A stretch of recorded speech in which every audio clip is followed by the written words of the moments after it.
Hello Rachel, welcome back to Italy and welcome to Linea Rock. Thank you. Seems you're pretty often to Italy in the last few months, so you're enjoying our country. We always have. The Italian fans have always been really great to Skid Row, and it's been 25 years we've been coming here, you know. So. And it's always been great shows. Great food too. So Revolutions Per Minute was released in 2006. But after that, you decided to release 2 mini albums, which are part of a trilogy. And the second chapter just came out, United World Rebellion Chapter 2.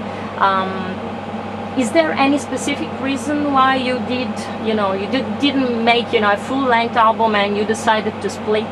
Well, there's a few reasons. One is it's a day of information overload. There's so much stuff out there, whether it's new records or video games or movies. There's just so much stuff coming at you, and it seems we've never done anything like this before. Yeah. And it was very appealing when it was mentioned to us to do it this way.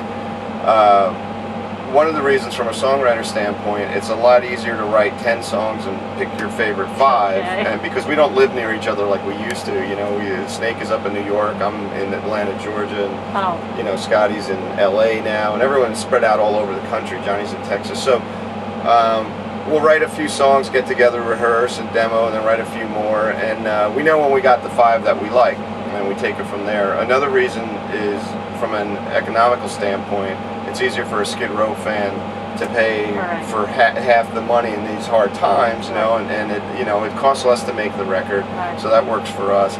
But the main reason was just to keep a steady flow of new music instead of making a record and then touring on it for 2 years, or like we did for 7 years. Is to make mini albums and just keep touring and touring and touring. But I know you're smart guys, so maybe you have the idea to put out the trilogy in a special edition at the end of the project? We have something planned. We have a DVD planned, and over in Europe they made a collector's box for all 3. So we'd like to put the whole thing out on vinyl, like with two records in vinyl with the covers and with the originals. We haven't decided yet, but we know we have a DVD coming out. And this time you also put 2 cover versions on the EP, which are Shira Attack by Queen and Rats in the Cellar by Aerosmith. And how did you pick those songs, and that maybe brings back some memories about the Besides Ourselves EP? It brought back memories from being 16 years old and listening to those albums, News of the World and what was Rats in the Cellar? That was on Rocks, I believe,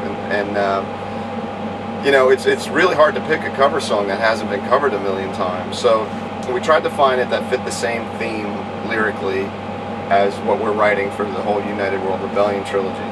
And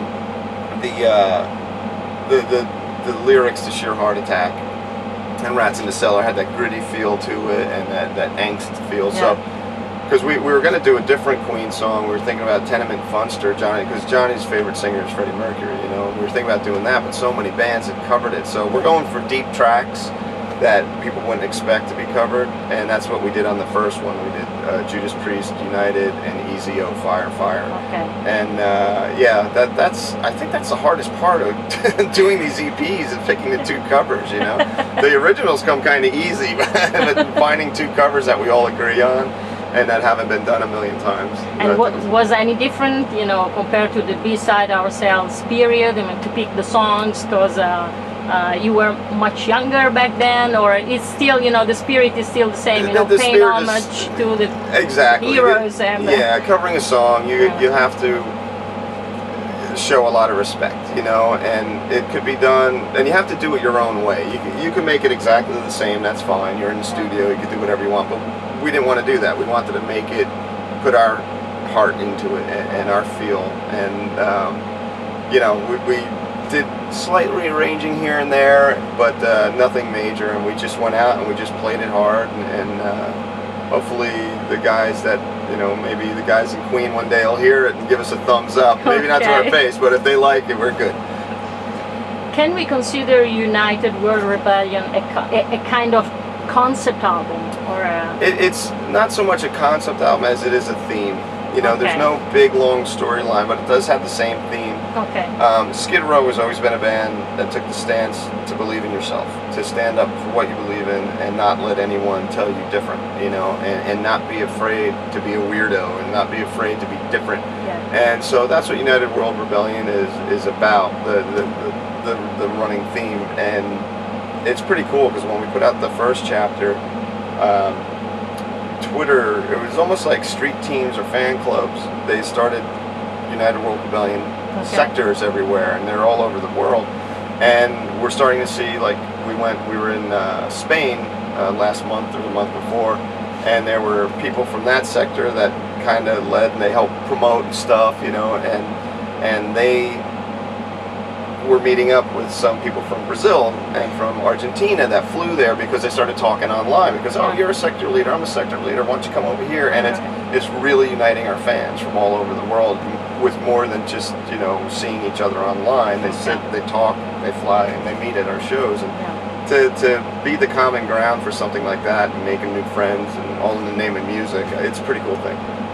And what about the composition? Since you said you now live in different cities far away, is that, I mean, you just decide now this is the month, you know, that we have to compose material, or it's more natural and you just maybe take contact online with the other band members, and how does it work? It's very different, I guess, than in the past. It is very different because we, like I said, when we all lived in New Jersey, you know, we were 15 minutes apart, so we'd just get in Snake's studio when he lived up there and just get together and all work. So now Snake and I will get together and write a bunch of stuff, and then the band will come in, and if everybody likes it, we'll keep working on it. If they don't, they don't. And even though we do the bulk of the writing, it's not a Skid Row song until Scotty plays his guitar and puts his ideas into it, and Johnny and Rob, that's when it becomes a Skid Row song. Because there'll be times where Snake and I think we just wrote Stairway to Heaven, and we'll bring it to the guys, and they'll be like, you know, and it's like, okay, back to the drawing board. Or someone will say, hey, let's change this part and do that. So that's when it really comes to life. You know, we basically bring the parts and sort of an arrangement, and then it comes to life when the other guys get in there and make their noise. I read some reviews of Chapter 1 and some, you know, sensation about Chapter 2, and these records have been defined, you know, as the ones that should have been out, you know, the follow-up of Subhuman Race. What do you think about that? You know, it's writing songs is tricky. When you're around for as long as Skid Row has been around, when we got back together, we weren't shying away from what we did in the past, but we wanted to, when we were writing, I guess we were writing more current feel. You know, it still has that Skid Row element in there, and I'm still proud of the two records before these, but Snake and I made a really conscious effort when we got together to write that, okay, who were those guys that wrote the first two records, you know, who wrote Slave to the Grind? And where were our heads at? And for about a year before we wrote the first chapter, I didn't listen to radio. All I listened to was my old Kiss CDs and Aerosmith, because that's what influenced me personally to write songs. So when we got into the room for the first time for the first chapter, retracing your steps isn't as easy as it sounds, especially 25 years later. But once we hit it, we got on there and we felt like, okay, yeah, this feels right. This feels right. Then just floodgates open and all the ideas started pouring out. Like I said, when we brought it to the guys, they started feeling it right away, and it was easier actually writing Chapter 2 than it was Chapter 1. Chapter 1, we were, like I said, retracing our steps and relearning who we were, you know, and here we are. So I'm hoping Chapter 3 is done like that. Okay. So as you mentioned, you know, first two Skid Row albums are still considered, you know, your pure masterpieces. Is that sometimes hard to live up, you know, to something like that, or it can be like an eternal challenge that it's stimulating for the band? Yeah, I think it is stimulating, and that's why we're at the point we're at now with United World Rebellion. I mean, we're very proud of those records, but we always want to keep pushing ourselves further and further. And, you know, there's been changes, and it's 25 years down the road. Am I expecting a gold record in the mail? No, but if it happens, awesome. But we're in it for the love of the music, you know, and the love of creating. Your fame came in the 80s, and it's still very much settled in those years. how would you explain that this is not just a matter, you know, of nostalgic heavy rock sound for Skid Row? I mean, you still have your strong identity as a band, but you've been growing and updating your sound through the years. So now it's like maybe the pure evolution of what, you know, Skid Row was all about, but you're still considered, you know, that band, that nostalgic band. So how would you explain that it's not a matter of nostalgia? Well, the nostalgia doesn't bother me at all. Like I like the fact that now our audience from back in '89 and '90 are bringing their younger brothers and sisters or their kids, you know, and turning them on to us and our new stuff. Creating new music is very important to this band, so we have to always create new music. I mean, we could go out and we could do the nostalgia thing over and over and over again, but that's all you're doing. All you're saying is like, yep, we're stuck back then, we have nothing left, you know, and we have a lot left to say. And how is it different, you know, being Skid Row in 2014, you know, instead of, you know, how it was in like 1989, for example?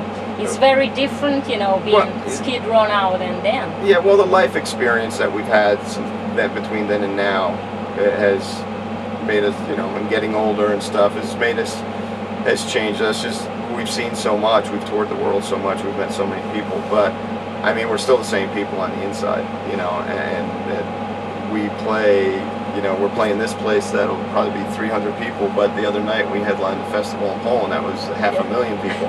And it's just, but we love playing, you know, and we like we're going back to the UK and we're doing all small towns with the exception of London, to places where bands usually don't go. Yeah. Because it's important to us that we, you know, and I think it's important to the people that can't get to the big city that bands never come through, and I read about it online all the time. Kids are like, bands never come here, or there's 2,000 people in my town and bands never come here. And we really took pause with that, and like, you know, we need to get to these towns. It's just, we've been around and they're the reason we're still able to do this. We need to get into smaller towns, and it's great. We love it when it's all sweaty and loud and feedback, you know. Okay. So you said that you still feel, you know, the same guys, grown but the same.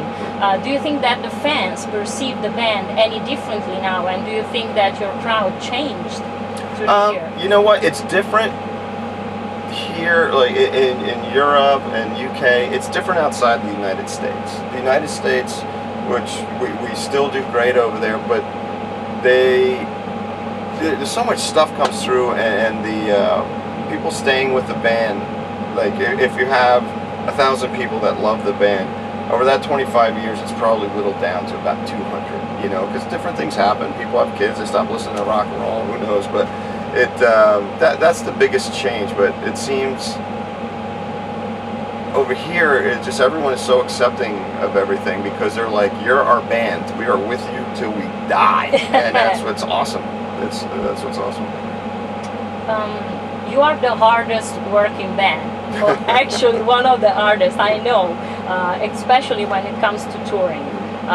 Is it more a true need, you know, to be always on the road, maybe due, you know, to how music business changed since you very first started, drastically changed, or it's simply, you know, vital for this band and also for its creativity, you know, to go on the road and do so many live shows?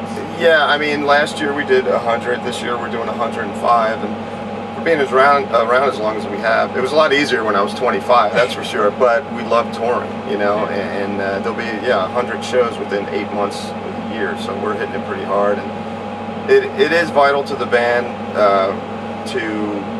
for the sake of being creative and just, you know, you could always learn your craft better every night, you know, and it helps with the writing and the fact that we have product out now. You know, we like to stay out, so we let the world know about it. Plus, being on the road together also, you know, keeps the unity maybe. Oh, absolutely, absolutely. So, if you were 19 now, would you still, you know, form Skid Row and have the same dream that you used to have, or the fact that, you know, everything is so changed now, would change also your approach to that? You know, if I had a crystal ball, I'd say yes, I'd still want to do the same thing, you know, because it's funny, people have asked me what would you be doing if you weren't doing music or in a popular band? I'd be like, I'd be trying to do music and trying to be in a popular band, you know. So it's just something that gets into you. You have no choice, you know, and that's. I can speak for all of us that we had no choice about the creativity and the artist in us. Your approach to the stage has always been very intense, very adrenalinic, sometimes hungry in a sense. Was it motivated differently through the years, or when you get to the stage, you know, the mind is blank and it's just a matter, you know, of doing an energetic performance and that's it? Or there's something behind it? When you step on, right before my foot hits the stage, the last thing I think is how fortunate I am to be able to do this and to have made a living for years. And then it's just like you get on stage and it just takes over, where you could light me on fire and I wouldn't even know it, you know what I mean? You just kind of get in that zone and it, like you said, the adrenaline just takes over. I mean, I've been playing with a broken toe for about 3 months now. Wow. And it hurts when I walk out to the stage, but as soon as I go out there, I don't even notice. No. And then once the adrenaline goes down, I'm like, ah! So. Do you have any ritual before you take the stage every night? Not really. No. Not really. None of us really do. We kind of all get in our own space and just get our game face on, but no real rituals. Maybe a shot of Jack Daniels. All right, that's a good one. And how was the Kiss Cruise experience for you guys, from your point of view? Because for the fans, you know, was like great experience, but well, you played there, so it was cool because we got to play both roles as you know, a band and fans, because we all grew up listening to Kiss. Right. It's one of the most important bands in our lives. So it'd be like we play our show, and we get to meet our fans and hang out, and it's cool because it's really chill, and they know they're going to see you the next day, drink a beer at the same bar or whatever. But then we got to go see Kiss and, you know, run into those guys, and they've become friends of ours over the years, and it was just being band and fan at the same time is awesome. It's a really cool thing. What's your favorite Skid Row album and why? Do you have any? And there's a few. The first one, of course, because it took our whole lives to write that record. You know, that's our experiences from being young. So that one's very important to me. It's hard to pick one. You know, Slave to the Grind went #1 in the United States, which none of us ever expected. And you know, Thick Skin was the rebirth of Skid Row. But now this trilogy, it's just something magical about it that's happening in the studio and you know, just in rehearsal and when we write. It's been such a great experience. Like I can't wait to start writing chapter 3, you know, so I can't really pick one. That's like, I guess, asking someone to pick their favorite child. Okay, I understand that. Yeah. I need to finish that now. Okay, last question? Yeah, last question. Sure. Okay. Just like the original Guns N' Roses and, you know, Kiss with Ace and Peter, Skid Row is the other band, you know, much bothered about the reunion of the original. Right. Is that flattering for you? I mean, for what you represent, you know, to the fans, for what you've done, or it's actually more a pain in the ass that you don't want to talk about? It's just one of those things. Whenever there's change, people always want the original, however it was. You know what I mean? It's like anything. When a car changes its style a little bit, they're like, oh, I don't like these anymore. But it's the same car. You know, it does all the same stuff. So it doesn't really bother me, and it gets less and less. You know, and people are very accepting. And Johnny's been in the band for 14 years, so it's working out good. Yes. So. Yeah. Okay. Very last thing. Where's your chain? It'll be on stage. All right. Okay. Thanks very much, You got it. Rachel. Thank you. Thank you.